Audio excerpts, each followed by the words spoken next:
നേതാക്കളുടെ ആഹ്വാനത്തിന് പിന്നാലെ ഫ്ലെക്സുകൾ അഴിച്ചുമാറ്റി പ്രവർത്തകർ. തിരുവനന്തപുരത്ത് സ്ഥാപിച്ച മുഴുവൻ ഫ്ലെക്സുകളും നീക്കാൻ തുടങ്ങി. വെള്ളയമ്പലത്ത് സ്ഥാപിച്ച കൂറ്റൻ ഫ്ലെക്സ് നീക്കി KPCC പരിസരത്തെ ഫ്ലെക്സുകളും മാറ്റി. ബിനിൽ ലീല സാബു വിവരങ്ങളുമായി ചേരുകയാണ്. ബിനിൽ, കഴിഞ്ഞ ദിവസങ്ങളിലൊക്കെ വലിയ തരത്തിലുള്ള കോലാഹലങ്ങളൊക്കെ നടന്ന സ്ഥലമാണ്. പ്രത്യേകിച്ചും KPCC ആസ്ഥാനത്തിന് മുന്നിൽ വരെ നേതാക്കളുടെ അനുകൂലികൾ പരസ്പരം പഴിചാരിയും പരസ്പരം അനുകൂലിച്ചുമൊക്കെ ഫ്ലെക്സുകൾ ഉയർത്തി. ഇന്നിപ്പോൾ എല്ലാ നേതാക്കളും ഒരുമിച്ചെത്തി പറഞ്ഞു അത്തരം പ്രകടനങ്ങളൊക്കെ ഒഴിവാക്കണം, ഫ്ലെക്സുകളെല്ലാം മാറ്റണം എന്നുള്ളത്. അത് പറഞ്ഞതിന് തൊട്ടു പിന്നാലെ കാര്യങ്ങളൊക്കെ അണികൾ അനുസരിച്ച് അത്തരത്തിൽ ഫ്ലെക്സുകൾ നീക്കം ചെയ്യുകയാണ്. ഇപ്പോൾ എവിടെയൊക്കെയാണ് ഫ്ലെക്സുകൾ നീക്കം ചെയ്യുന്നത്? പിന്നിൽ ഇപ്പോൾ എവിടെയൊക്കെയാണ് ഫ്ലെക്സുകൾ നീക്കം ചെയ്യുന്നത്? ഇപ്പോഴും ഫ്ലെക്സുകൾ നീക്കം ചെയ്യുന്നുണ്ടോ പ്രവർത്തകർ?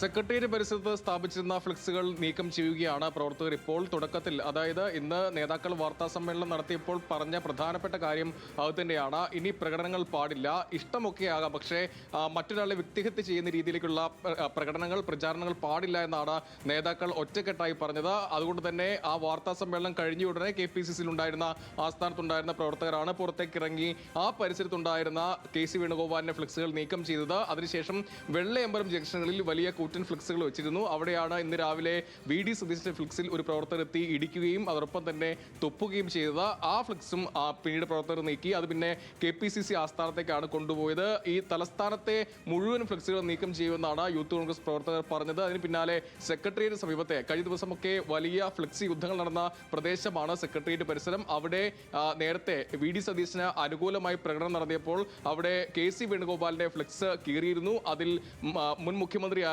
അന്തരിച്ച ഉമ്മൻചാണ്ടിയുടെ ചിത്രമുള്ള ഫ്ലെക്സാണ് കീറിയത്. അത് വലിയ വിമർശനത്തിന് വിധേയമാവുകയും ചെയ്തു. അതടക്കം ഇപ്പോൾ പ്രവർത്തകർ മാറ്റിയിട്ടുണ്ട്. എന്തായാലും ഇനി ഒറ്റക്കെട്ടായി മുന്നോട്ട് പോവുക എന്ന ഒരു സന്ദേശം നൽകുക എന്നുള്ളത് തന്നെയാണ് പ്രവർത്തകരുടെ ഒരു നീക്കം. അങ്ങനെയാണ്, ഇനിയൊരു അപശബ്ദങ്ങൾ ഉണ്ടാകില്ല എന്നാണ് യൂത്ത് കോൺഗ്രസ് നേതാക്കൾ പ്രതികരിച്ചപ്പോൾ പറഞ്ഞത്.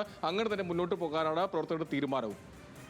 ശരി ബിനിൽ, എന്തായാലും നേതാക്കന്മാർ പറഞ്ഞതനുസരിച്ച് പ്രവർത്തകർ ഫ്ലെക്സുകൾ നീക്കം ചെയ്യുകയാണ്. ആ വിവരങ്ങളാണ് ബിനിൽ നൽകിയത്.